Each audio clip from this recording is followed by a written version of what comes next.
And we're back. And we're back by popular demand, even though it's really not popular and it's really not demanded anymore. But we're contractually obligated to do some more shows. But Bristol delivers, as it always does. But you know what, Daryl? I'm sad. I'm sad for our country. I'm sad for a lot of reasons because I can't look at social media and I can't watch the news without seeing a lot of tough things. And when you look at that sort of stuff and you have a bad day on Sunday, as much as I was frustrated with our result, with what happened, it puts in perspective really quick on the much broader things of our country and our world that probably need to have more attention put on them. But Sunday Money's back. We're presented by O'Reilly's Auto Parts, Hercules Tires. I'm here with my friend Daryl Mott. Yep. And Lauren Fox. Hello. Hello. I've been day drinking, guys. Have you? Yeah, and Alexa's at the beach. I bet she's been day drinking too. Not today. Got to work today, Daryl. Yes. It was interesting. The race happened yesterday, and that was exciting because people have been waiting to get back to Bristol because it does deliver. That racetrack is an interesting racetrack, and it makes you really appreciate the short track racing because that was like the best race of 2020. And to be honest, 2020 has not been that great of a year, guys. I thought COVID was a mother, MFer. I'm gonna work on that. But this week has just been exhausting, and to have to go out there and perform at the racetrack and then come home and see what's happening even in our city is it's a lot of emotions going on this week, Corey. So, but I know people listen for the racing, so we can definitely take them through what happened. I think it's been a wild week. Well, I think that this week in particular, I think we've done a little bit more organization with our thoughts and what we're going to say, because I think that we would be hard pressed if we didn't touch on the obvious issues just nationally and globally with what's going on that was sparked by the George Floyd incident. So I reached out to the pit crew coach, Mike Metcalf from Ganassi. He's a good friend of mine, and he will be joining us on the show later. Mike is an unbelievable guy. He actually just wrote a book. It's called 12-Second Culture. And he'll talk about more on it later in the show. So everybody stay listening because I can't wait to get him on and talk about just his journey and also get educated with what we need to know and how we can help progress this movement that needs to happen.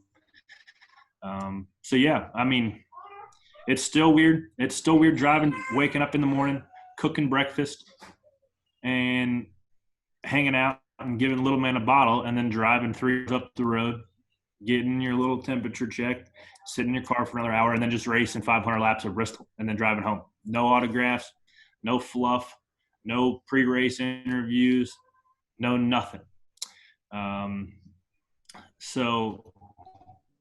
But as you said, more short tracks is what we need. Bristol never, ever fails. It does fail when we have 12-inch spoilers on the back and you can't pass and some other things. But generally speaking, Bristol still remains awesome. Did you see the drone camera work? It's getting better. I love the drone. Better. Did you see the one from the dirt track though, Corey? I retweeted it. That's how you saw it. No, I retweeted it. No, you did not retweet it. You retweeted it after I retweeted it. So Austin Blair's tweet, right? Austin Blair? Yeah, he's the one that drives us. He's a professional drone racer. So the World of Outlaws hires him to follow these sprint cars around and shoot them. And it is freaking awesome. Now, I'm sure that there's some sort of insurance policy that doesn't allow Fox to hover after the whole cable incident at Charlotte. They got wrapped up in Marcus Ambrose's car. I'm sure they're pretty gun shy with running a drone on top of the race cars, even though that would be freaking sweet. Lauren, I've seen it in NASCAR. Why? This could save NASCAR, in my opinion. Oh, I don't know about that. This needs to happen in NASCAR. This is what we're missing. This is what we've been complaining about. this is what will change the sport, in my opinion. What do you think, Corey? Dude, that camera angle is so sick. But until the battery dies on the drone and it lands on, and I smash it with the front of my car and it puts a hole in my nose and I'm pissed off and I'm suing Fox for a good result. That's what they don't want to happen. So they've already been there, done that, and got that T-shirt. So I don't. It'd be a hard ask for NASCAR to go to them and say, hey, we need this camera angle, even though it would be so sick. I thought it was awesome. That's what I want, Lauren. Alexa, if you're looking for Christmas gift, I want NASCAR to get that camera angle. I think it will change the sport.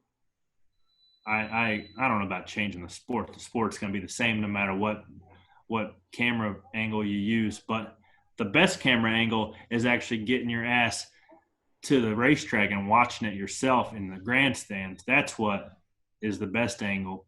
So once they open the doors up, hopefully people are flocking to the racetrack. That's what I want to see. What I want to see is a GoPro positioned at your fuel pump so we can see what the hell is happening in your race car the last month and a half. I want to watch the fuel pump fail on a GoPro live feed so we can settle this one. I tell you, it wouldn't be a very exciting footage because there would just be no fuel coming out the other side of the pump, putting fuel into the engine to make it run.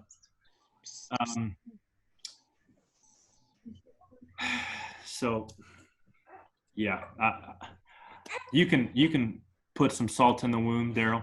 But is that what happened? I didn't hear. I was just being funny. Is that what happened again? Yes, that's what happened again. Oh my gosh, I was just being sarcastic. What happened? No, you weren't being sarcastic, you dickhead. So Levi's pissed. He's as pissed as I am for my damn fuel pumps.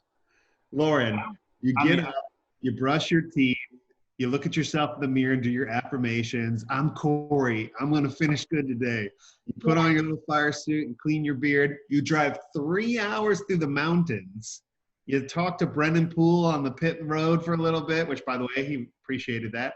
You get behind the car, and you drive all the way around to have your fuel pump shit the bed again. That was 100% accurate. The only thing you left out was I drove my heart and soul for 350 laps of Bristol. Averaged 135 heart rate. Max was 180 heart rate.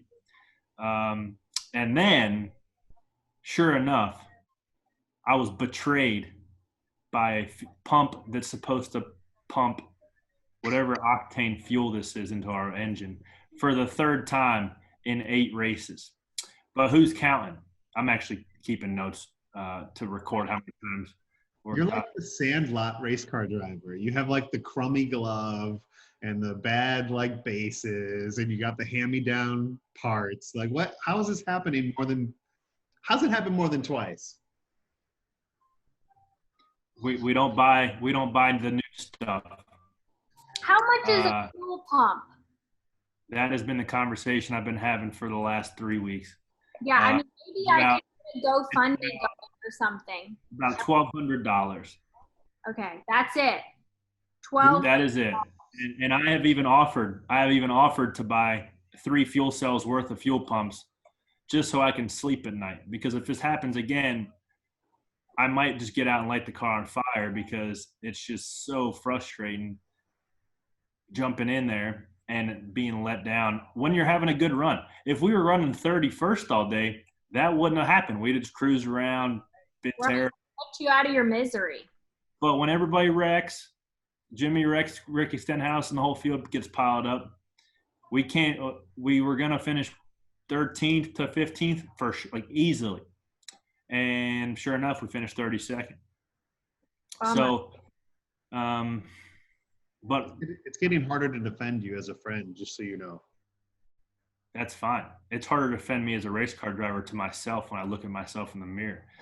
But it's frustrating, man. It really is. And I know the team's trying to work on it because as much I get paid on a tier, right? If I finish 32nd, it is a lot less than I finished 13th. That's just how it works. So when I start adding up all the money that's been taken out of my pocket from stuff that should be figured out last year, it's getting a little frustrating.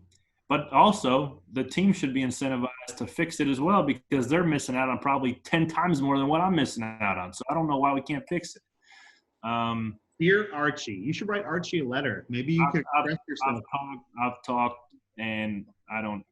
We were getting mileaged out Stuart Haas stuff, but when it comes to, I don't know why we're trying to save $500 on a fuel pump. I will buy a brand new one. I will drive to O'Reilly Auto Parts, get a damn fuel pump, and put it in my damn race car myself if it happens again. I swear to you. Because there's people like Schluter, there's people like Keen, there's people who are giving my race team a lot of money to put cars that run the complete amount of time on the racetrack, and we can't figure that out. So I know the guys at the shop are aggravated with it as well. I don't think anybody's particularly happy about it, but it sucks when you could have followed up a strong Charlotte run when we run 19th and passed a lot of legitimate cars on the racetrack. It'd been nice to follow that up with the top 15, but wasn't meant to be. Where'd you finish? What? Where'd you finish? 32nd. So you'll like this one. So I told them after Darlington, after the second time this year we've had fuel pump issues, if it happens again, I'm not riding around with the thing blubbering and stumbling and falling on its face because it's dangerous because we're going 20 miles an hour slower than the next guy, right? So I don't want to get run over. So as soon as it happened, I come in the pits. They're looking at it. Go back out there. Nope, not going back out there. It's not running. I know it's going to happen. It's not going to run, and I'm going to be even more pissed off. So I literally pulled it behind the wall, sat there, and they start changing the fuel cell to the backup one or whatever they got. And there was they got it done with about 40 to go. They did a somewhat decent job, pretty timely. Swapped the fuel cell out, and we go back out there and run about 3 laps. Caution comes out. I said, who's the next car here that we can pass? Well, we can't pass anybody because we're 45 laps behind and there's 40 laps to go. I said, then what the hell are we doing riding around? Just burning up brakes, making me sweat even more. Well, we're not quitters, they said, which I'm not a quitter either. The last thing I want to do is quit because I ain't no quitter, right, Daryl? You're not a quitter. Right, Lauren? No. I might be a complainer, but I ain't no quitter. So I said, Pepper, because Pepper is my spotter. Pepper, answer me this. Is there a higher percentage that we wreck a car for no reason whatsoever than we gain a position? And he says, 100%. I said, so I am 100% done with this race. And I pulled it behind the wall, and I changed, and I drove home. You quit. I didn't quit. We finished in the exact same position that we would have finished if we rode around and gotten a wreck at the end. Can you leave a race before it's over? Yeah, you can change and then walk out of the tunnel. While the race is still going? Yeah. I would do that every week if I wasn't having a good race. No, that's quitting. That's what I would do. Because we couldn't lose any positions. We couldn't gain any positions. We were on an island like Tom Hanks. So I literally just in our position, we can't afford to wreck a car for no reason. So that's what we just parked it. We threw in the towel and threw away our fuel pump. And actually, I didn't completely leave. So I changed, and I was watching the end up on the Colossus, and I was literally from like here to like 30 feet away from where Chase completely drove Joey into the wall and ended his chance to win. And I was like, ooh, he's going to be mad. They might fight. So I literally, instead of leaving the racetrack after the race is over, since I figured there wasn't a whole lot of traffic to beat, I walked back down to pit road and was standing next to Joey's car, like on the other side of pit road, to make sure he didn't do anything he would regret. So I watched and heard their conversation. If Chase decided to become a man for 10 minutes and was whooping Joey's ass, would you jump in and help Joey? I mean, you guys are lifelong friends. If Joey was getting whooped by Chase, would you jump in? Well, in that particular circumstance, Chase shouldn't have been mad enough to whoop Joey's ass. It should have been the other way around. Joey would have had the right to whoop Chase's ass. But I think Joey realizes his limitations physically when it comes to wanting to fight another person. Because I was talking to him this morning, and I said, I thought you handled it pretty well, because I would have choke slammed him on the hood of the car if that was me, if I got jumped like that. So yeah, he was like, he said, I would have freaking liked to choke slam, but I just probably couldn't do it. So I know he was pretty mad, rightfully so. He passed Chase clean, never touched him. And then Chase drove in, I don't know, about 5 car lengths too deep and smashing his door and ran him straight in the fence. Chase would have hit the wall. He drove in so hard, he would have hit the wall if Joey wasn't there. He drove in so deep, like just completely missed the corner. Now, I don't know if Chase in the moment thought that, all right, I'm in the chase, Joey's in the chase, so I can maybe do this daredevil move and maybe it pays off, right? Being that there's not a whole lot to lose. I wonder if that was a thought that ran through his head. One thing I don't understand, and maybe it's not important, but Joey gets out of the car and puts glasses on. So does he not drive with contacts, or can you drive with glasses? I think he says that his eyes get dried out with contacts. I don't know. I can't confirm, but I know he had contacts, and then he likes driving with glasses better. Oh, so he drives with glasses. Yeah. Oh, okay. I didn't know. You don't see a lot of drivers with glasses driving around. That's kind of interesting. I don't think you see a lot of drivers with contacts. Usually drivers, I say it's pretty good, but he found out maybe a year or two ago that he was blind as a bat, so he's got some speckles to dial him in just right. I have another random health question about race car drivers. I heard a lot of race car drivers suffer from hemorrhoids. Can you confirm or deny this? I don't know. That's an odd thing. I mean, it probably is not far-fetched, because as long as we're sitting down. Yeah, on hard surface and it's hot, right? It's super hot. You know of any drivers that suffer from hemorrhoids without naming them? Is this a thing that we need to worry about? Should we get a bracelet? There's not many people I'm on that sort of level of friendship to openly talk about hemorrhoids with in the Cup Series. Let's just name a few that we think might have hemorrhoids.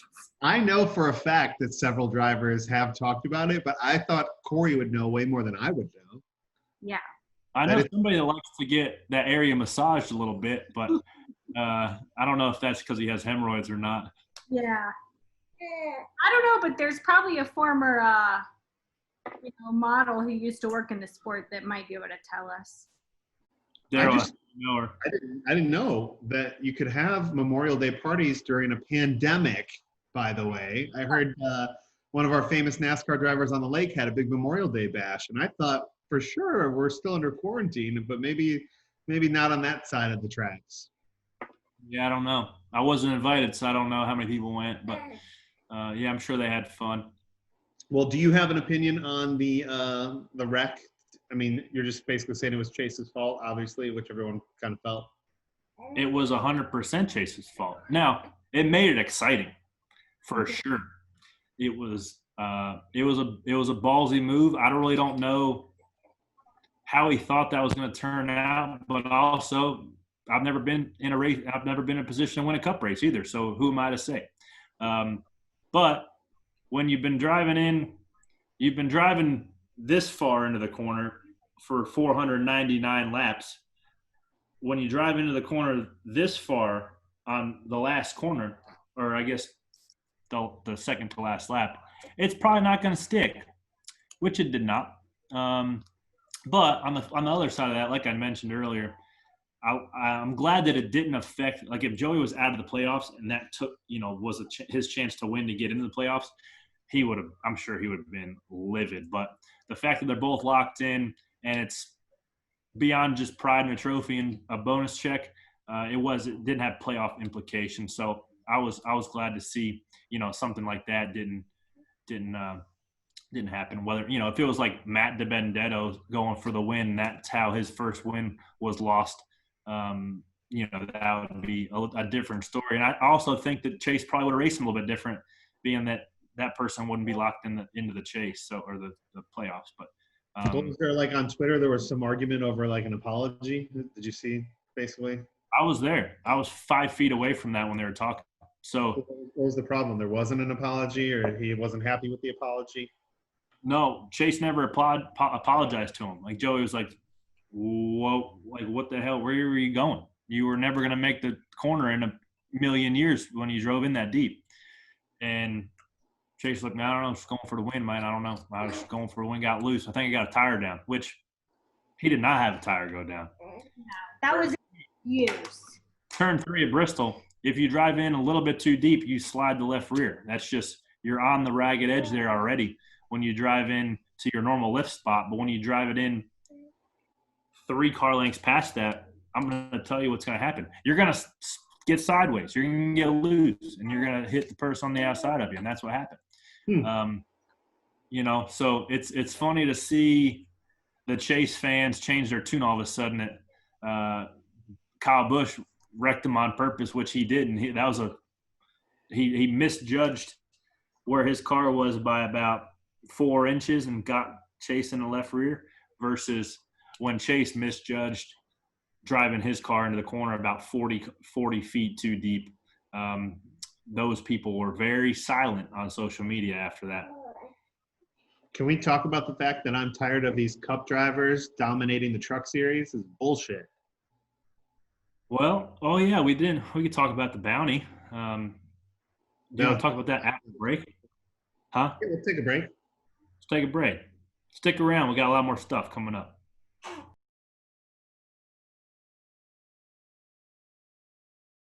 And we're back from commercial break. You know, Kyle Busch shows up at the Truck Series. Everybody loses their minds. It turns out it's okay for Cup drivers to win in the Truck Series as long as it's not Kyle Busch. Yes, it is. I think it's refreshing to see somebody other than Kyle Busch win, because Kyle Busch literally wins almost every single truck race he runs. So the whole bounty that Kevin Harvick, I'm sure people know, if not, there was a bounty put up by Kevin Harvick and matched by Marcus Lemonis. Kyle Busch won the truck race at Vegas, and it was sparked by a Kyle Larson tweet that just had 2 cherry emojis, like he was inferring that he was cherry picking, which everybody could consider Kyle Busch as cherry picking when the best driver is driving the best truck with the best people working on it in the Truck Series. Of course, he's going to win a lot. So Kevin Harvick owned his own truck team back in the day, so he knows how hard it is to put a truck that solid on the racetrack. So he said, "All right, big boy, here's the bounty," right? And before all the Larson stuff happened, he had a ride lined up for Homestead. But Chase was going to take a crack at it too. Obviously, the schedule got jumbled up since then. So Chase was going to try his hand at the bounty at Charlotte, the first race back. And sure enough, Chase outdueled Kyle Busch in the Truck Series and won. So that was pretty cool to see. It's cool. And then what was savage was he got out and took the patented Kyle Busch bow on the front stretch, which that made me chuckle a little bit. You like that move? I did like that move because it was timed right with just how Kyle wrecked Chase at Darlington, right? And you know how fired up and emotional Kyle Busch is when it comes to his truck team.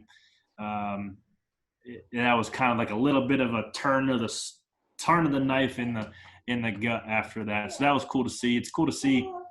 I want Chase to be even more outspoken, and it seems like he's getting that way. And you know, when you're on TV, when you're on TV as much as Chase is, because he's running so well every week, eventually that personality is going to come out. Hopefully he embraces it and shows a little more color. Yeah. Do you fantasize? Oh, sorry, Lauren. Go ahead. 1 ounce of personality.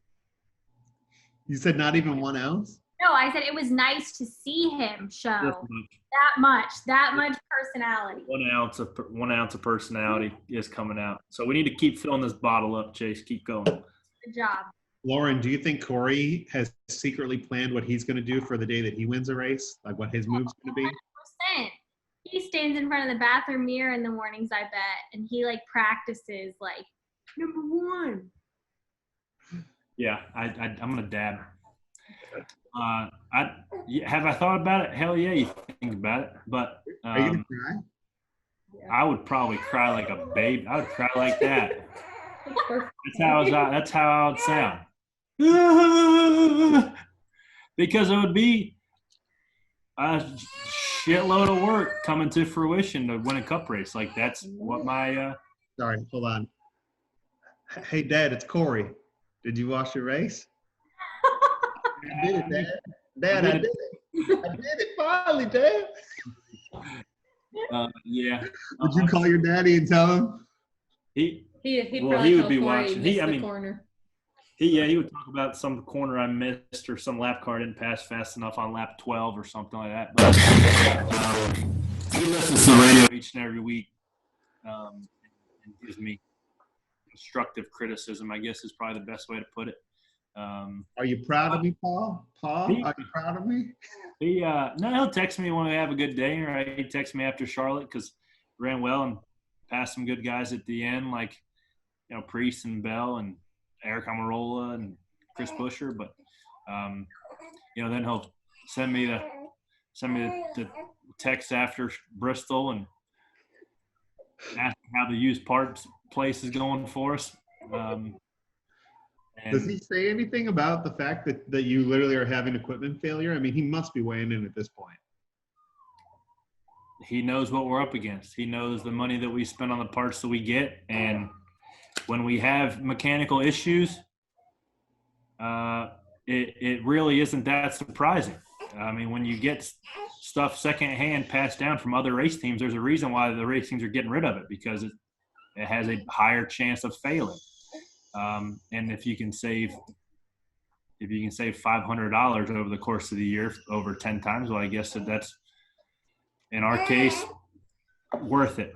I don't know. I think that the balance of trying to save a couple bucks versus giving up a lot of points and a lot of money, I think hopefully that comes to an end here soon. If not, I will buy it myself and go put it in because it's really irritating. Well, listen, we feel for you. We're very sad. Alexa and Lauren, we worry about you, man. It's not easy being Corey LaJoie. It's not that bad. But in the heat of the moment, when you want to run well and you're having a decent run and it all shapes up and you can have a solid day and we shoot ourselves in the foot, it makes me particularly irritated. But, like I said, then you can – He's got frozen pizza.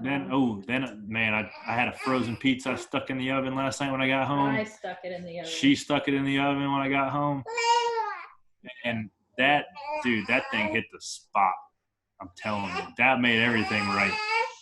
I just think about when I used to play Little League and I would strike out every time, and then I would go home and my dad would lie to me and tell me that I did good anyway. Like, no, you still did good. Does Kelly have to do that for you when you come home from these races? Is she like, that's okay, Corey. Don't worry about it, buddy. It's not your fault. She knows I'm not one for like. I'm trying to keep our kid alive. I don't have time for that. She don't have time for that. But she also knows I'm not one for like empty optimism or empty. What's the word I'm looking for? Compliments. Yeah, just say that sucks. Yeah, she said it sucks. Yeah, it sucks. Lauren, did you text and then that race? No. But you know what's funny is Andrew's such a big Corey LaJoie fan. I guarantee Andrew is sitting in front of the TV with a sad face. Probably. That means he's a good friend. That means he's a good friend. One other tidbit. Well, a couple shout outs from Bristol. Timmy Hill finished 19th, solid day. John Hunter Nemechek's having a couple strong runs. I think he finished 13th. Bubba Wallace. Eric Jones doesn't get a shout out. He drives a Gibbs car. It should win every week. Another top 5. He literally should run in the top 4 or 5 every single week. And when he doesn't, he doesn't do a good job. That's if you ask me. Guys, right. It's a good time to do our clutch performer of the week, I think. Bubba Wallace, top 10. Yeah, Bubba had a top 10. I know he had a tough couple runs at Charlotte, burned up 2 hubs and hit the wall. So to him rebound the top 10 at Bristol, I'm sure made him feel all warm and fuzzy. I heard you and Brennan Poole did talk on pit road.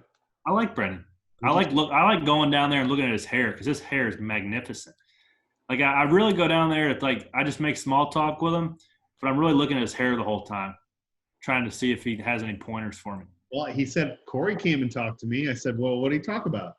I mean, nothing really. He just come and talk to me for a while. What'd you talk about? I mean, we didn't want to talk about anything. I'm like, what? You know, We didn't know anything because I went down there to look at his hair. He got nice hair.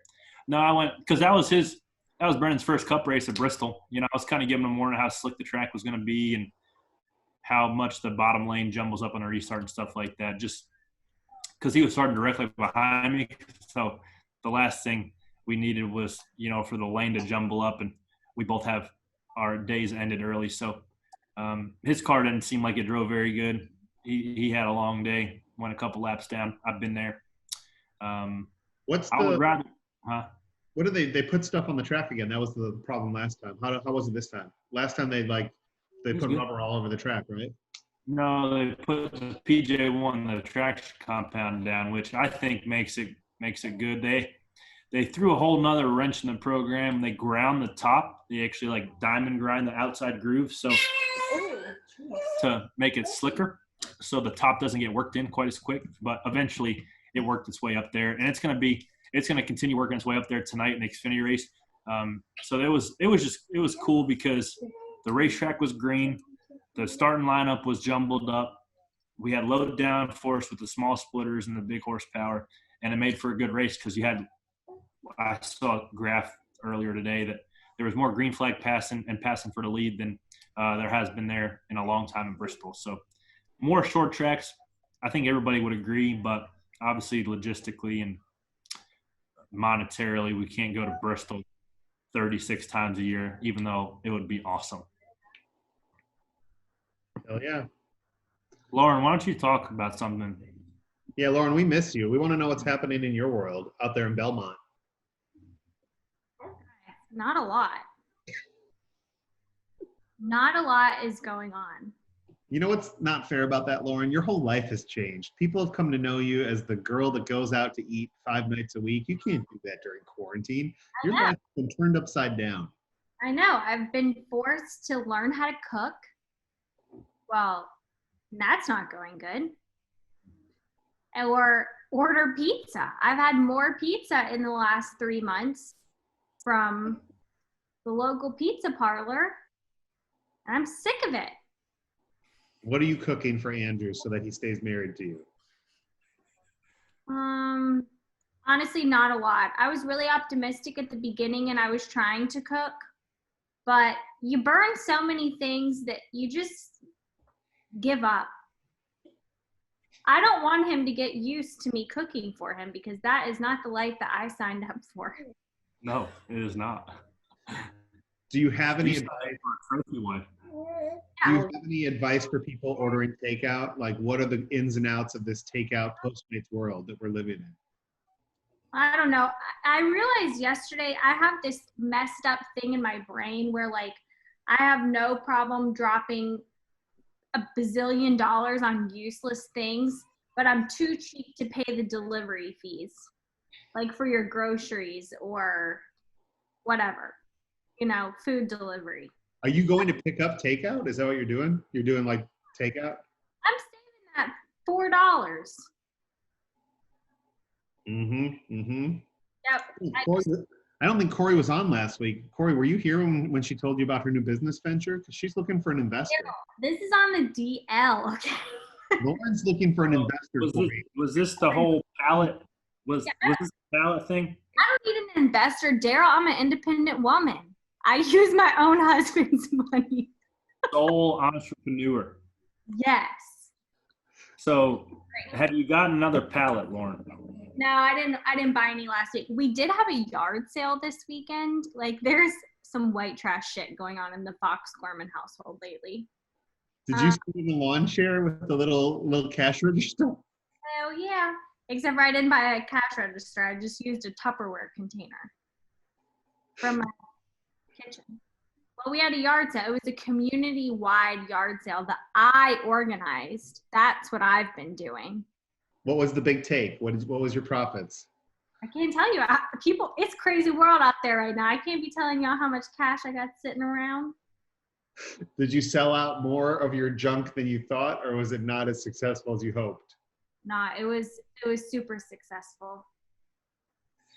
Just saying, tonight I might order pizza and I might get it delivered.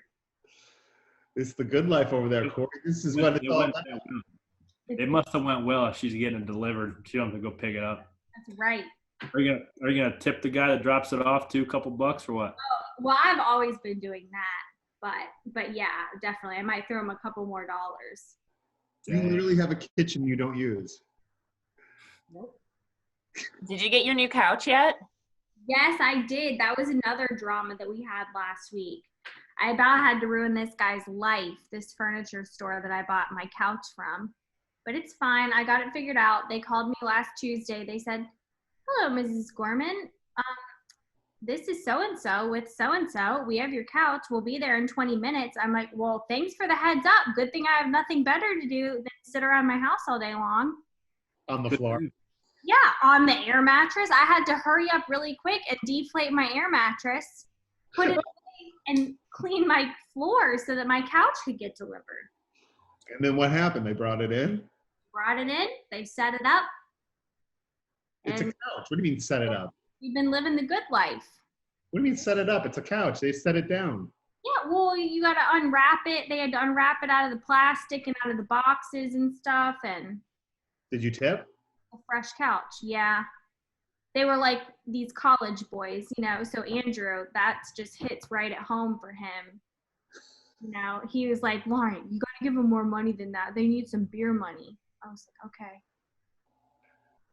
Speaking of beer money, how about this beer that Andrew's dad brewed for us? Can we get Uber delivered? Or what? It's How a do we get it? master brewery. It's Can a you master. tell us the Sunday Money beer? Oh, yeah. I got to go find it. He probably drank it all already. No, Well, he he has plenty of his own. But Andrew's dad is a very good beer brewer. And he's been working on a special batch. And they're very creative, his mom and his dad. And so they got Sunday Money labels created. And they made, you know, the collective group of us some beers.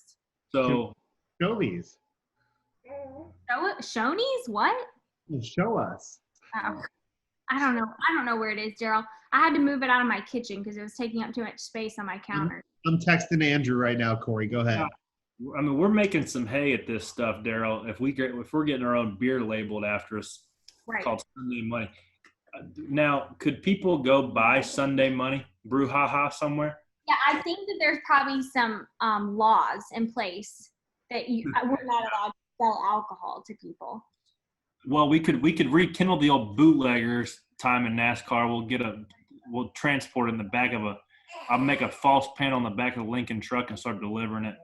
Yeah, you just be look for a white Volvo driving around town. If you see me, flag me down, and I'll get you some of that. Even like disguised milk crates full of Sunday Money beer. I did something for the first time this week, Corey, that you might think is pretty cool. Hit me with it. Tell us. I shot a squirrel. You what? I shot a squirrel. Why'd you do that? Oh, you were gonna have the PETA people up in arms. I went to my friend's house and they've been having a squirrel problem, and he said we shoot the squirrels here, and I was like, oh, is that normal? He's like, yep. I don't think it's normal, but anyways, they shoot the squirrels because the squirrels are like chewing their wires and stuff. Did you know squirrels do that? What'd you shoot it with? A pellet- Red Ryder BB? like a serious pellet gun. I felt so horrible after. I don't think I could ever do it again. Dude, haven't I told you about my one and only hunting trip that I went on? I instantly regretted shooting this poor squirrel. I feel horrible. Like I prayed about it. Dude, if a squirrel runs out in the street and I hit with my car, I feel bad the rest of the day. It ruins my day. What? Have I not told you about my hunting story? No.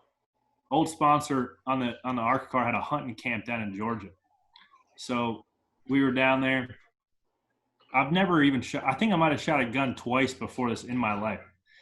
You want to come down here and shoot some deer? Yeah, sure, man. If that's what it takes to get a sponsor, sign me up, right? Whatever it takes. So the night before, teaching me a rifle, right, shooting the target, and I end up being a pretty good shot. So we're sitting there around the campfire the night before, and he's like, "What time you reckon you want to get up tomorrow?" I said, "I don't know, 8 o'clock, 8:15. Go get some breakfast." Everybody around's like laughing at me, like, "What the hell are you laughing at?" And the other guy's like, "Oh, I'm waking up at 4:15 and spraying deer piss all over me," and like super serious. And I was like, I'm not down here on vacation, man. And those deers are gonna be out there whether we get out there at 4 o'clock in the morning or 8:15 after we eat some breakfast. So we went to eat some breakfast. Me and the guy go out there. He goes, "Oh man, I'm gonna take you to my special spot." So driving this truck, we get out. We walk literally 20 yards, sit down. We weren't there for 3 minutes. He goes, "Hey man, look at that! Shoot that deer." So I'm like trying to get the scope centered up on it. I can't like get in the crosshairs because it's like hard to see if you don't know what you're doing. And then he's like, no, don't shoot that one. Shoot that one over there. And it was even a bigger one across the damn deal. So I'm like looking at it, trying to square it up. Hit it. It made like 4 jumps, lands. And he's like, "Oh man, good job. You hit it." And I said, "Okay, now what do we do?" And I was like, "Don't you like go over there and get it and like take a picture of holding its horns?" And he's like, no, you don't want to like jump. Like you got to wait till it's dead. You don't want to like run up on it and scare it because then it might run away. Then you'll never find it. So we literally got back in the truck, drove and got some lunch. A couple hours later, came back. It was dead. Put it in the back of the truck. Felt terrible. Got the picture and went home.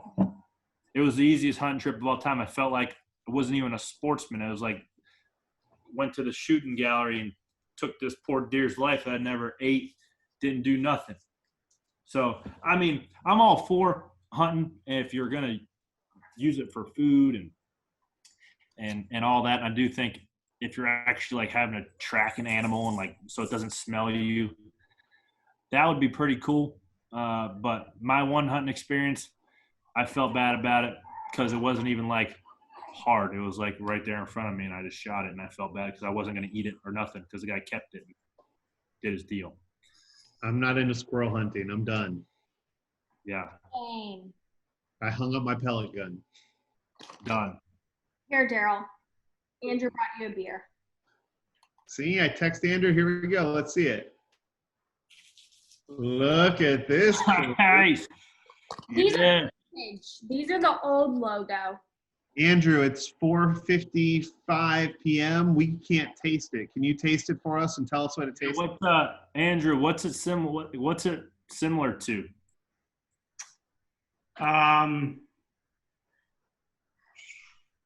Well, let's put They it were this all way. its own. It's not a Noda hop, Xerxes. so it's not a Noda hop, drop, and roll. That's like That's like here, top. and Pretty. and like a Palmetto Brewing Session IPAs here. It's probably in the middle of those. All right. I drank all 6 of mine during the 600, and Done. I didn't feel too good the next morning. No. Well, I played off pretty well. Andrew, before you go, do you have anything nice to say to Corey? He's having a rough week because of his car again. I have nothing nice to say because I had you on my DraftKings lineup. So A lot of people had me in their DraftKings lineup, so that's another element. my money was going up each position you made, and then as soon as I saw you hit the pits, it went. So, Thanks a lot. Andrew, you should try to see if there's a bet you can place about if the driver will not even finish the race, like leave early, like Corey did. Corey changed his clothes before the race was over. Can you put a bet on that? If there's a section you can bet on our fuel pump shit in the bed, I would probably hammer that over under well, if it every keeps- week. I'm sure Vegas will pop that one up eventually. Yeah. So that's where we're at. Well, do we want to? You want to hear a couple reviews and then we'll get to our interview? We got to do a Clutch Coffee Performer of the Week, and then we got to get to our buddy. 5 minutes ago, I gave you I set up the perfect opportunity to do the Clutch Performer of the Week. Go and we ahead. flew right by it. Well, and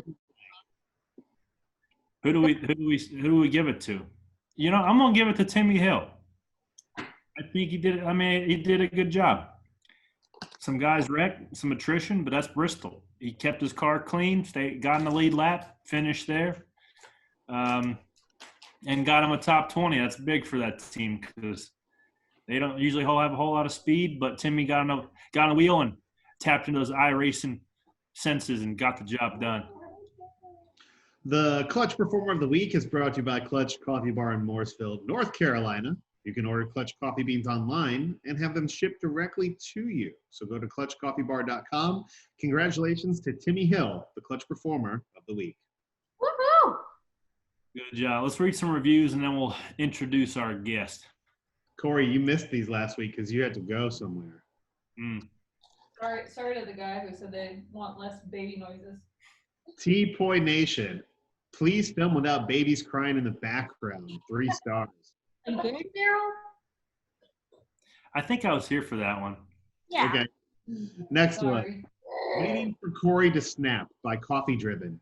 Corey has the patience of a saint. Every episode, he tries to share really interesting nuggets from the NASCAR series and what it's like driving for his underfunded but scrappy team. And then Lauren and Daryl can't even feign interest. I enjoy their sarcastic and bored little quips about NASCAR and their trolling of Corey. Occasionally, something about the entertainment business also. They're pretty hilarious and sometimes dead on about NASCAR from a hater's perspective. Hater. I'd be hating. 5 stars.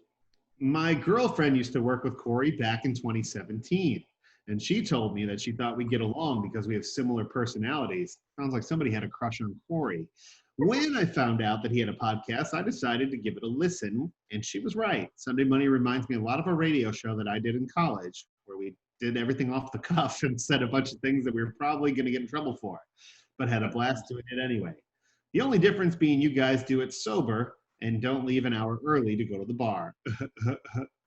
I've been a faithful listener ever since, and if things ever get back to normal, listen, beers are on me at Saeed's. Daryl and Lauren are invited too. You guys want to go to Saeed's and have a drink with Go Team Burton? Nope. I don't know who that is, but It's probably Harrison. He doesn't sound like he wants us to come. It sounds like he only wants Corey there, so I'm not interested. Daryl and Lauren are invited too. that's Yeah, pity. That'll be the afterthought, Daryl. It's pity. It's a pity invite. We'll rip shots while he kisses Corey's ass. Okay, you ready? Number 1 podcast, Jimbo 114. This is one of my favorite podcasts. Love the 3 different points of view from inside the sport. And you know what? I've learned a ton, and I didn't know about the sport before, even though I've been watching it since birth. I always love the way Daryl and Lauren poke Corey to get him fired up and elaborate on his opinions. I can't wait to see what the future brings for Corey, and I'll definitely be rooting for him to get a top-tier ride that he deserves. I don't know if he deserves. One of the few remaining drivers who've done it the right way and made themselves without daddy's money, like so many of the drivers today. Woo! Burn. How you Burn. feel about that one, Corey? You like that one? Yeah, that was a good one. Yeah. Because Randy didn't give you a bunch of money for racing, did he? He stopped paying for my race when I was 17. He was like, "This is as far as I can go. Now you got to figure out how to do it on yourself." And you did So, it. I mean, by I the way, don't know. I still haven't quite made it yet. Mark P66, Daryl, please have a few less lattes during the week and buy Corey a fuel pump so he can start finishing better. Love the show. Keep up the good work. Hope it gets back to normal soon. Wait, what does that mean? Why do I have to have a few less lattes? Are they saying I'm hyper? Maybe so. But I mean, Clutch Coffee is so good that I would almost rather a coffee than a working fuel pump. It's that good. True. Buy Corey a fuel pump so he can start finishing better. Lauren's making money on that pallet business and garage sale. You need a new fuel pump. We got you. Lauren, can your pallet business, I'll put a little sticker on the car for you to sponsor me a fuel pump. Would you please Yes. help? Absolutely. I will empty out our savings bank and buy you 1 fuel pump. Well, I mean, here you can make your money back twice because you can empty the savings out, and then the money that Andrew would make on DraftKings, being that my car runs the whole race, it almost pays for itself. So true. That's a good point. Yeah. So Lauren, have you made I'll money? I'll call Andrew after the episode. Maybe we can work something out. Okay. Are you Daryl, one up more on your minute. pallet is? I am cash flow positive. Yeah, because you have somebody else covering all your overhead. Who's counting? When is the purchase of the next pallet? Because I think I might want to get in. I want to go 50-50. You never know. I mean, I just gotta wait to see if something speaks to me. I'll put in. You do all the selling, but I'll put some money up. Okay, I'll let you know. Okay. Hey, my grandpa says partners are for dancing, not for business. So don't go in 50-50. It never works out good. So true. Silent investor, Corey. Never works out. Take his money.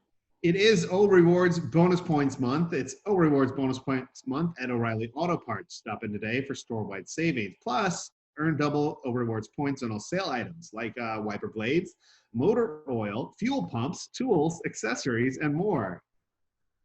See, I said fuel pumps. Not an O Rewards member yet? Sign up online or in store and take advantage of Bonus Points Month at O'Reilly Auto Parts. It's fast, easy, and free, but hurry. Double points are only available now for a limited time. O'Reilly Auto Parts. Better prices every day. You're getting good at that, Daryl. Whew. Guys, hopefully everybody enjoyed this episode. I am looking forward to our next guest because obviously there's a lot of other stuff happening besides racing right now, and it's a good opportunity to have a discussion. So if you are continuing to listen, we're going to introduce our next guest and keep the conversation going. Right, Corey? Not it. This is going to be the most entertaining part of the show and most educational. So we'll go to break, and we'll get with him and introduce him after this.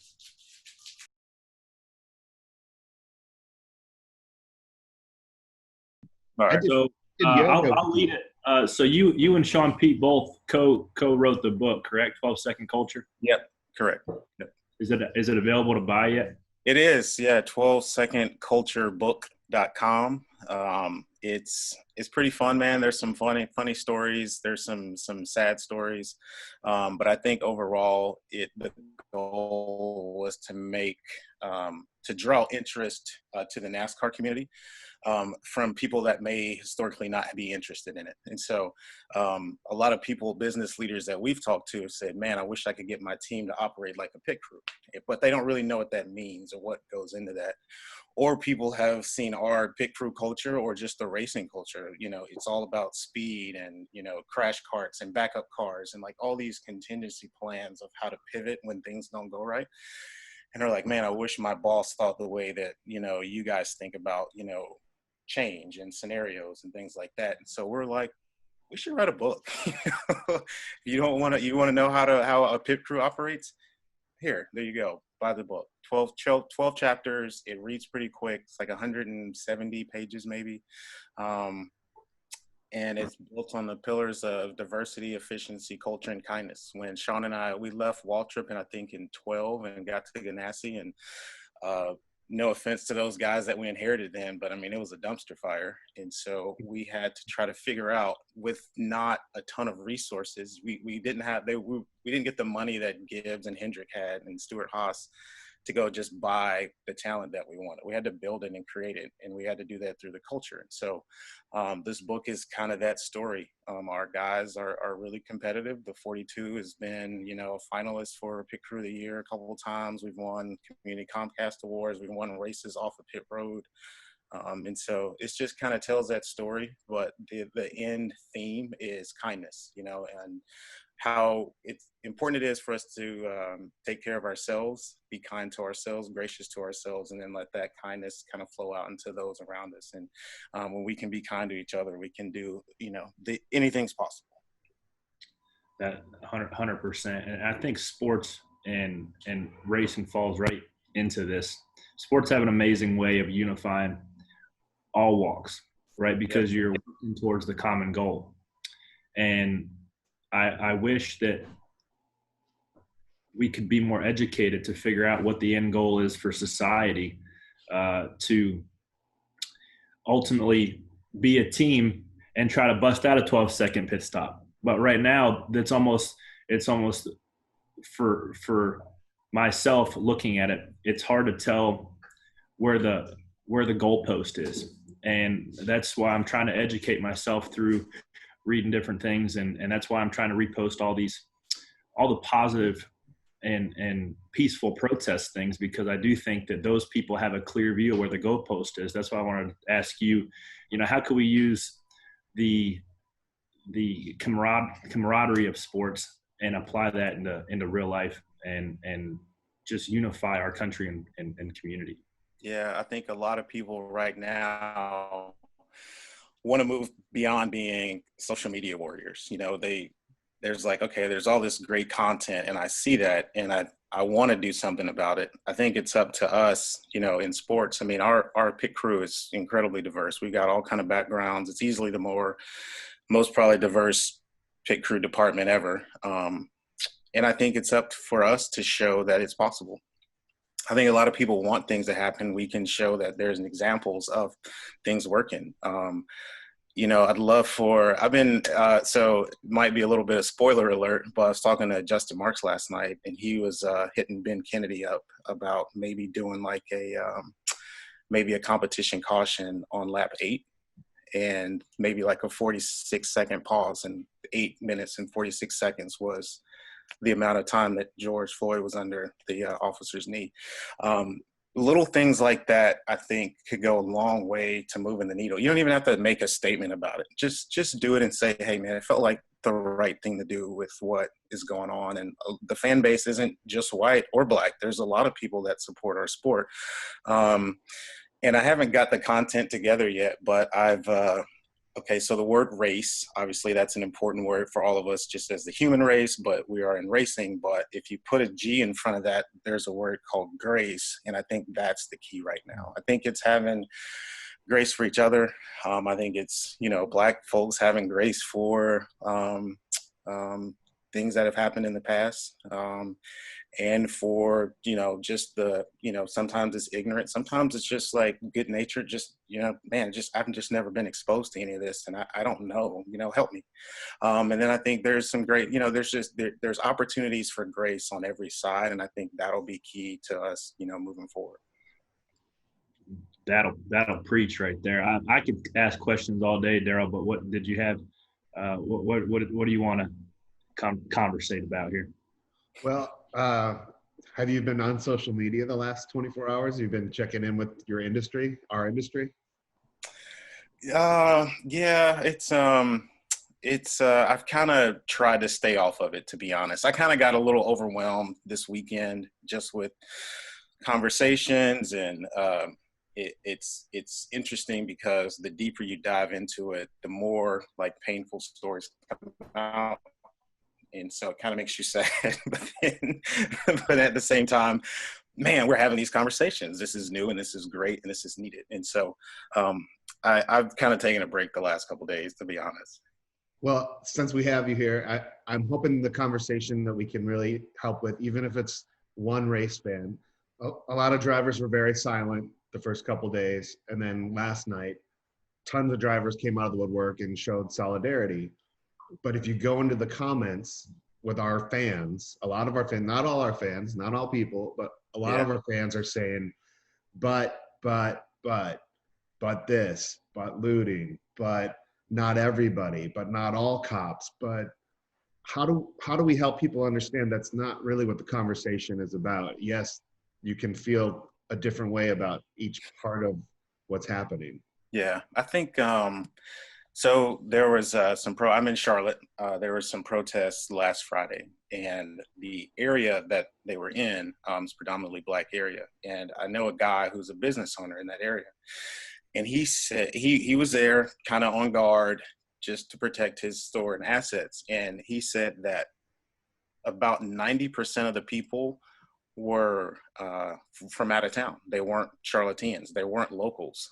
These were kind of anarchists that had kind of just come to the city to kind of get things riled up. And he said, honestly, man, but the majority of them were white. And so when I went to look at the news and saw that the first thing that popped up were these young Black kids that were face to face with police officers, he was like, that's not what happened at all. And so, a lot of people are kind of boycotting, social media today and things like that. I think we need to boycott the news. I mean, it seems like they're stirring stuff up, and it's like, that's not report what actually happened.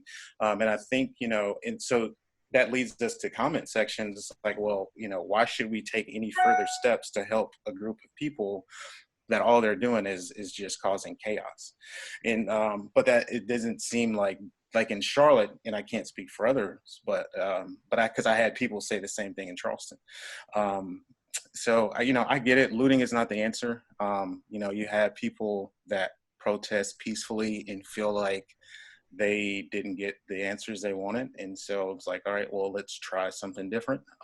I don't think that's the solution. I disagree with that. I think there are still better ways to handle it. But at the same time, some of these people have been harassed and made, to feel as if they're inferior and that their lives don't matter for a while. And I can understand how they could be upset in a certain moment. I understand that. That's a good point. So we're talking again here with Mike Metcalf, pit crew coach with Ganassi Motorsports. You've been in the sport. I kind of wanted to shift it to our sport of NASCAR, because that's all I know. Yeah. Daryl's cultured. He knows, he reads Entertainment Tonight. But when it comes to I don't know anything about anything but NASCAR. By the way, we've done Mike and I have done yoga together. We have. So we're old school friends. You guys have bonded over some hot yoga. Yeah, we did. So I wanted to hear about your story in the sport, man. How you got in, because it hurts my heart that anytime NASCAR is making a big initiative for diversity and inclusion as any sport, I believe. And anytime we try to get to a point where we almost shed the stigma of a Southern Confederate state racist sport, which the vast majority of people within the sport are very good people, and it's a very diverse sport. It's almost like something happens and we're set back another decade. Yeah. Man, I wanted to hear your side and how you got in and why you got in, and the struggles that you faced to pop in. Yeah. So I played football at Appalachian State, North Carolina school, and I tore my ACL twice in college. Were you on the team that beat Michigan? I was just before that. So, but I will say that has served me well in life, because that's everything that people ask. They only know Appalachian State from beating Michigan and just assume that, I have this giant slayer kind of personality. So I'm like, yeah, absolutely. Claim it. I helped build the foundation. I played with all those guys, but yeah, I graduated before that. Tore my ACL twice. Wanted to keep. I just didn't feel like physically I had gotten the use out of my body that I wanted to. So I kept training.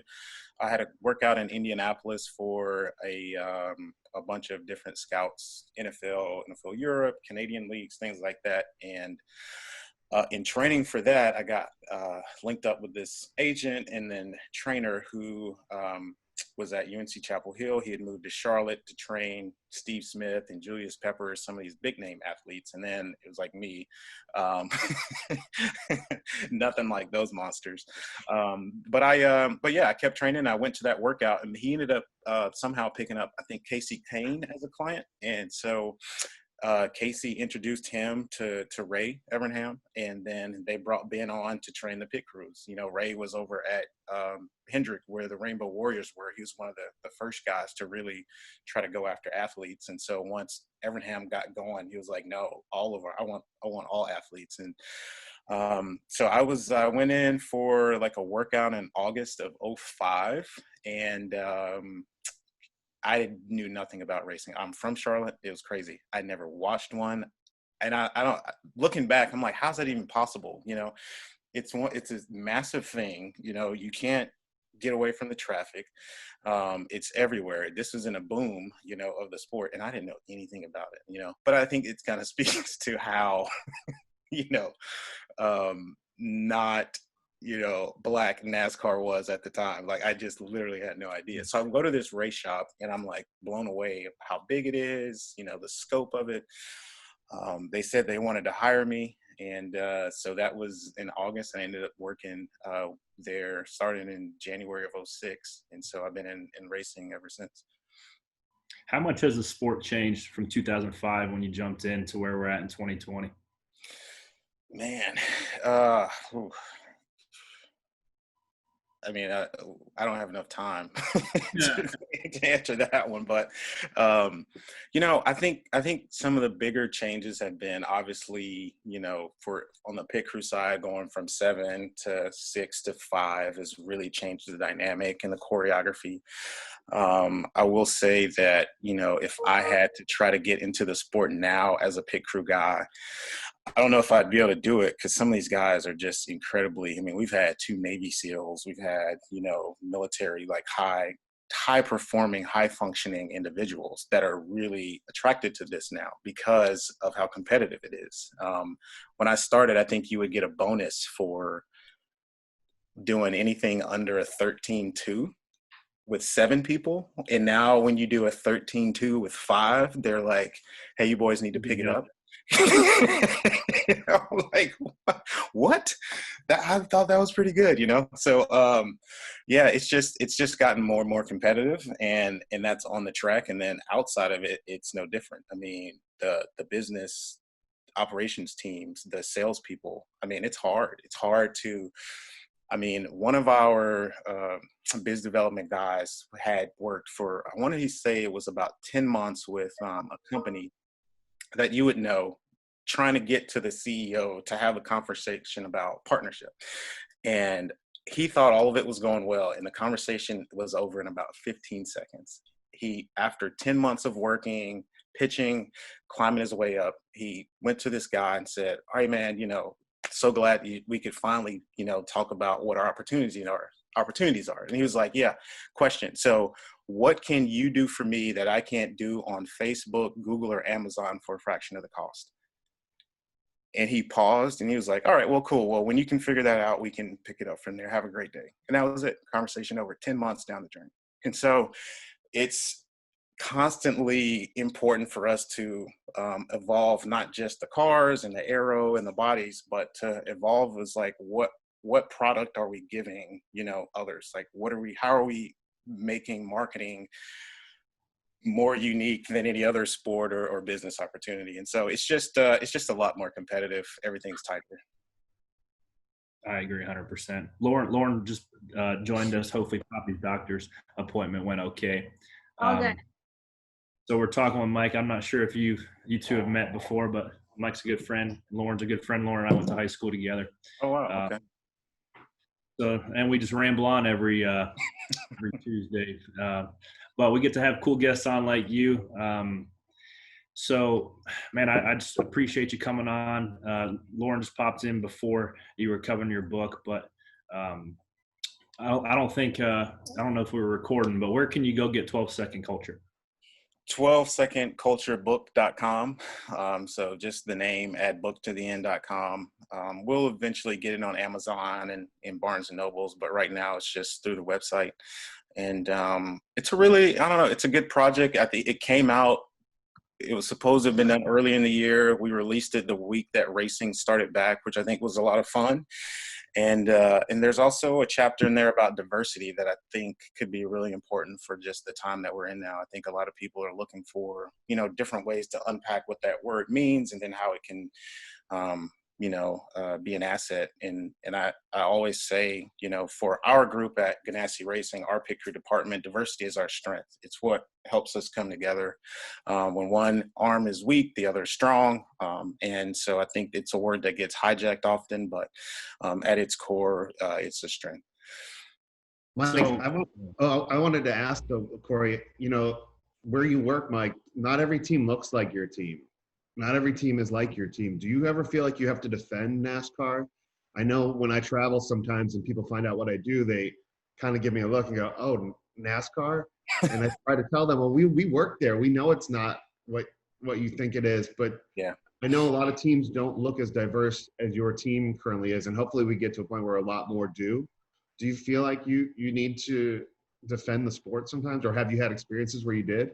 Yeah, I mean, I kind of even from the onset of kind of going back to 2005 when I was just getting started, people, like, hey man, what are you doing? Are you still playing football? And I talked to some friends and like, no, man, I've got this opportunity to join a pit crew. And they're like, wait, what?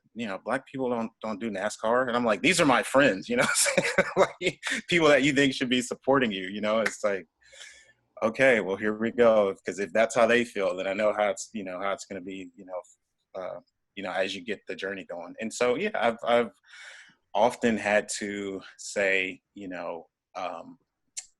the sport is changing.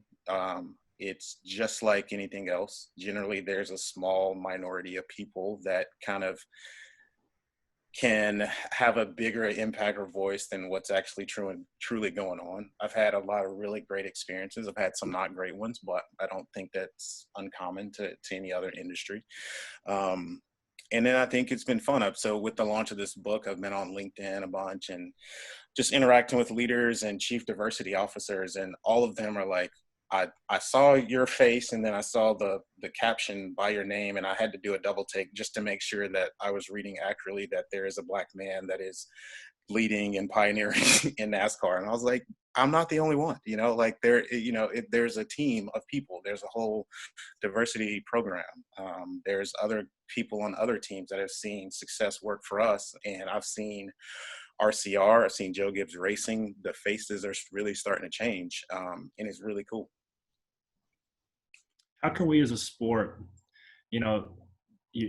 diversity inclusion obviously is something that you guys at Ganassi are almost benefiting from, right? Just by changing the culture and changing the way people think and view your team and each other. So how can we as a sport take that attitude and maybe not even be on the forefront, but just be leading by example and telling that story?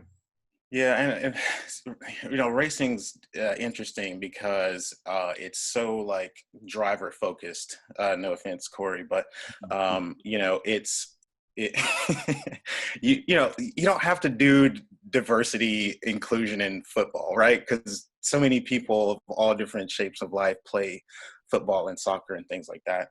Driving just kind of starts at such a young age, and by the time you're 12, if you can be a good race car driver or not, where those resources just aren't there in Black and Latino communities very often at that age. And so I think long-term, big picture, I think it's just creating programs where kids that may even just have they just like to be fast, maybe there's some kind of programs where we can just kind of sample 50, 100 kids in and just see what kind of abilities they have. And then I think it's important to kind of highlight, that, like I said, with these people on LinkedIn, for a team, a diverse, multicultural, multi-generational team to work in racing. Like if we can do this in NASCAR, anybody can do it. Like legit, you know what I mean? It's not hard. It's possible. We need to. Sorry, my bad. You're good. We need to kind of highlight these things and how great would it be for the sport of NASCAR to kind of lead the way on diversity. I think there's an incredible opportunity here, not to rabbit trail too much, but I went and hung out with Larson last week or a couple of weeks ago, and very interesting conversation. We can get into that if you guys want to, but I would love to hear how that conversation but one of the things I wanted him to just kind of say, if Matt Kenseth decides to do some kind of movement where he seeks to empower youth or underserved communities, people that don't look like him, that's awesome. Good for him. Great guy, great cause. But if Kyle Larson does it, then people are gonna be like, nah, he's just trying to do this to save face. But if he's still doing it 10 years from now, it's gonna be kind of hard to argue with. with that kind of consistently showing up and trying to make a difference. And my point was Kyle was like, you have an incredible opportunity to now have this platform to where you can say, hey, I did something that moved the needle this way, man, I want to move it back to this side. And I think it's no different for the sport of NASCAR. You know, when you've been known for one thing, that gives you actually now there's a door open for you to say, no, this is not actually who I am. Who I am is this. And we champion diversity. We want inclusion. We want to include other people. We want to empower those who don't have a voice, things like that. That's awesome. And I think what a great thing for you to be able to reach out to him. I mean, you could, and you probably should have been hurt by the things that he said.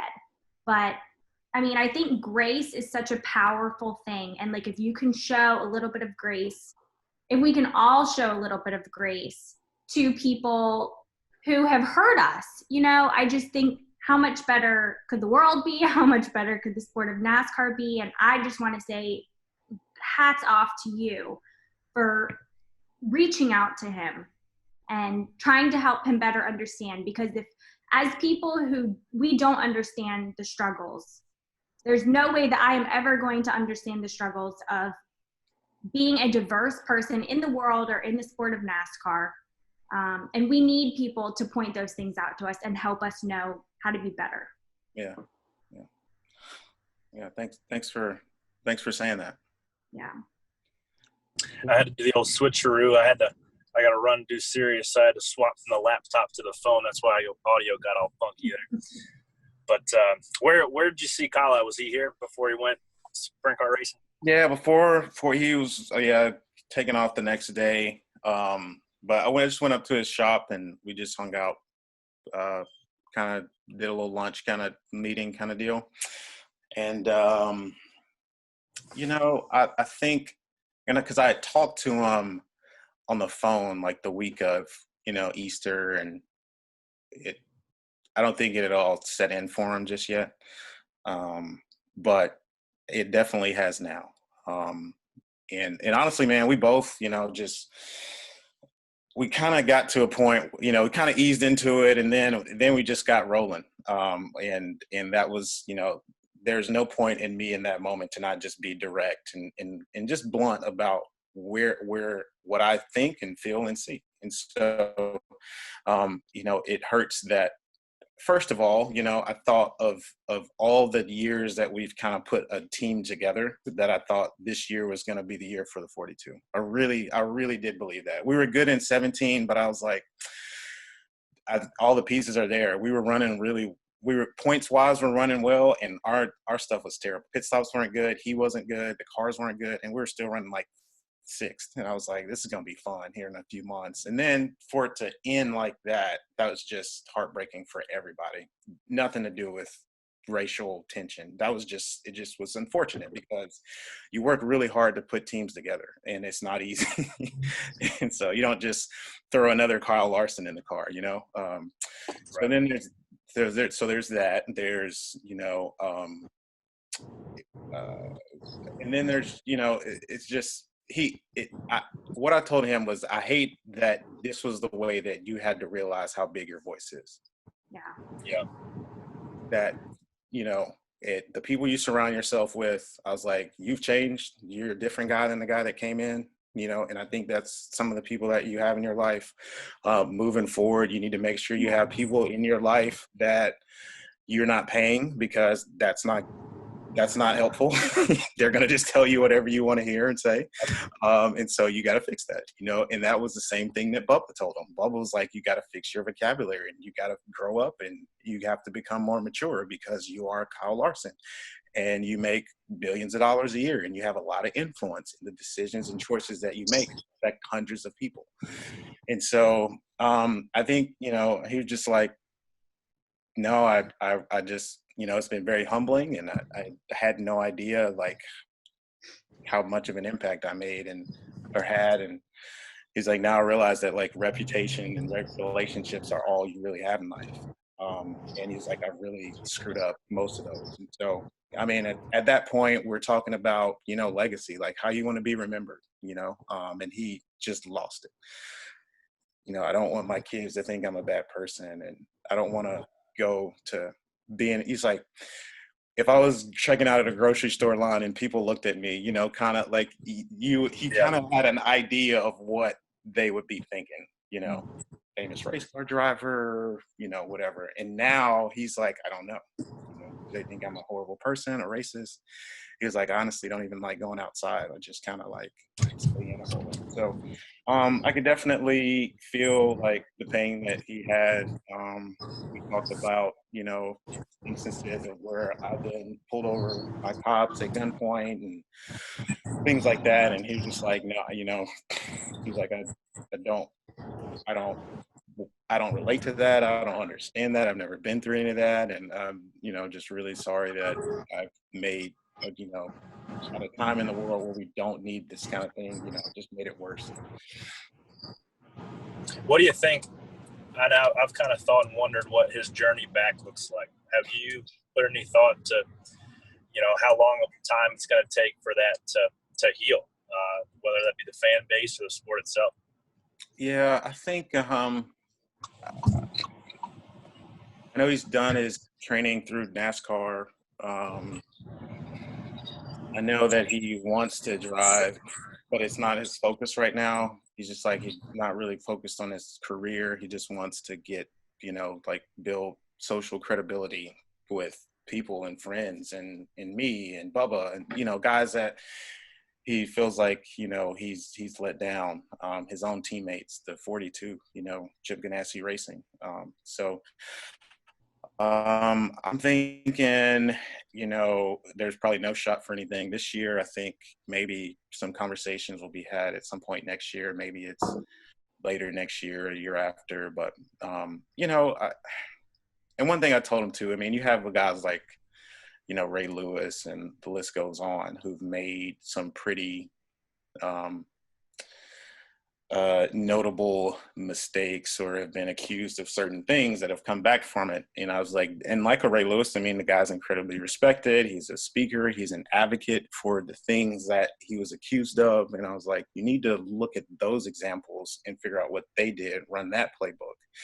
And, again, like kind of said, like what I said earlier, if you're out and you're making publicly, decisions and choices and funding resources to equality and justice and fighting discrimination actively, people will rally around that. And so, but I was like, the choice is yours. You can sit here and be upset at, I said one word and Black people ruined my life. Or you can say, you know what, I've learned from this. I can mature and I can be an example for other people. And I can stop certain behaviors from happening with my kids so that hopefully they see days where, these things aren't happening.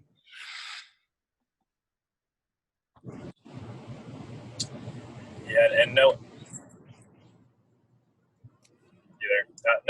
Kyle like I do, it's certainly going to be the latter. He's going to learn from it and make a positive impact. Just because he was, since I've known him, been a tender-hearted kind of guy, and obviously he made a mistake and knows he made a mistake. And I think he will rebound. I don't know the timing of it, but I do think that he will come back better and stronger and wiser because of it.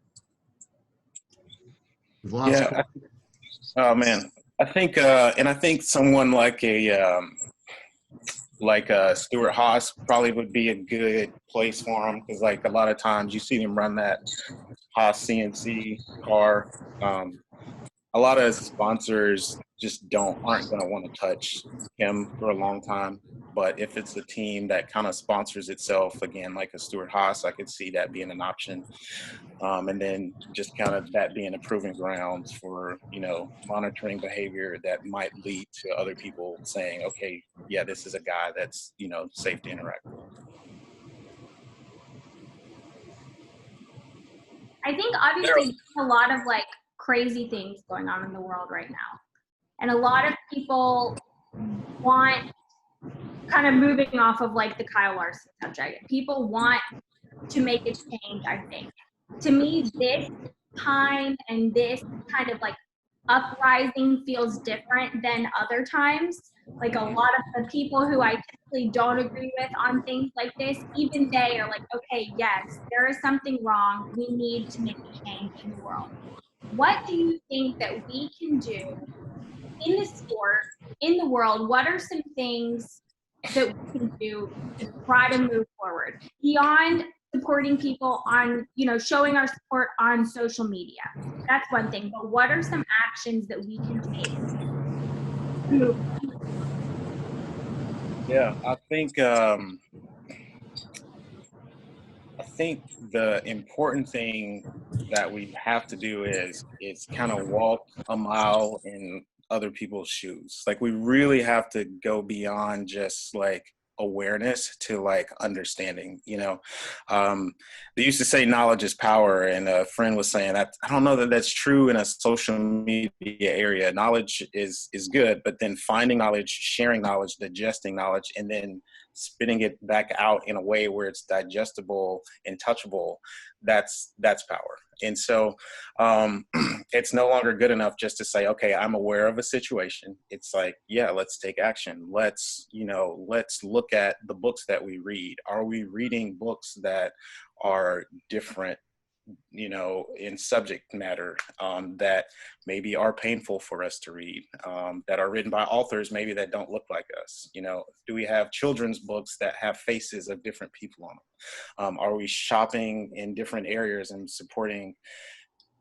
economic development in areas that we are just kind of comfortable with? Or do we, stop by the soul food restaurant every now and then just to show some love there? And so I think it's having conversations, it's asking questions. I know a lot of people are posting like, don't go to the Black community right now, they're hurting. Figure out your own, we need to figure out our own problems. And it's like, man, I don't know that you can figure it out on your own, right? Like it's going to take a togetherness through this whole time and process. And so joining, supporting the local Boys and Girls Club and different things like that. There's all kind of mentorship opportunities around. And I think, starting younger is good. And so then they grow up having,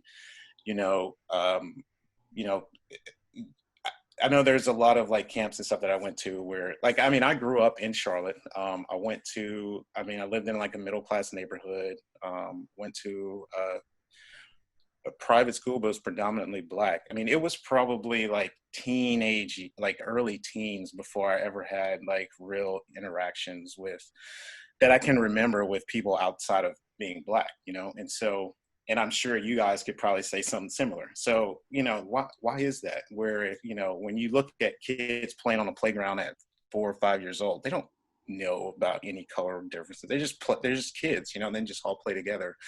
But somehow, once we kind of get to like that 5, 6 year old stage, like it kind of just starts forking off, and you kind of do these routes where I think if we just kind of kept it together more, I think it would be better. And so traveling places that you wouldn't typically go, supporting missions and ideas and nonprofits that might be new.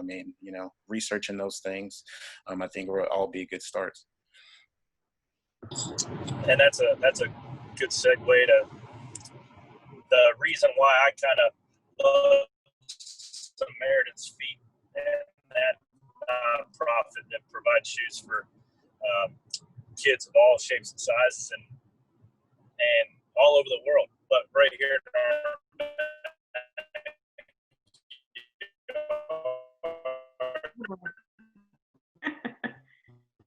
our Robot Corey. when you take a kid's old ratty shoes off and some shoes on, it doesn't matter what color they are, man. That just feels that shows that kid that somebody a different color from them can show you love and grace and humility. And I think a lot of the times we lack in all three of those areas. And that's just one of the reasons why I do love Samaritan's Feet so much, is because it's a hands-on way of showing love and humility and grace to people who normally wouldn't receive it from a white person. That's kind of the thing. So, I encourage, like you said, and it's not just Samaritan's Feet. There's hundreds of charities that are doing the Lord's work, but I do encourage to jump in something that really fills your cup and shows a different. Dang it! We're back. Sorry, but this just shows some humility and just interacts with somebody that's different than you and might view things different than you. And I think that's we need a little bit more of a lot of things in our society. Yeah. Sorry that we've all been all over the place. Like, I think it was really important to talk to you, like, no matter what are the other things that we have going on in life, whether that's me being a mom and taking my kid to the doctor, or Corey trying to go hustle and make that money. But I mean, I certainly appreciate you coming on, and especially with all of our popping in and out and going crazy. Oh yeah, happy to do it. And if you ever need me back on here, I'll just let me know. For sure. Anything for Corey Corey do a better job of having guests on and having interesting guests on. Absolutely, man. You're always welcome. I can't thank you enough for jumping on. Sorry the audio's kind of wonky. We're kind of hodgepodging this thing together, but you're always welcome on Sunday Money, Mike. Everybody go check that book out, 12-Second Culture, and we'll talk soon. All right. Sounds good. Appreciate you guys. Thanks for having me. Thank you. Thanks, brother. Thank you.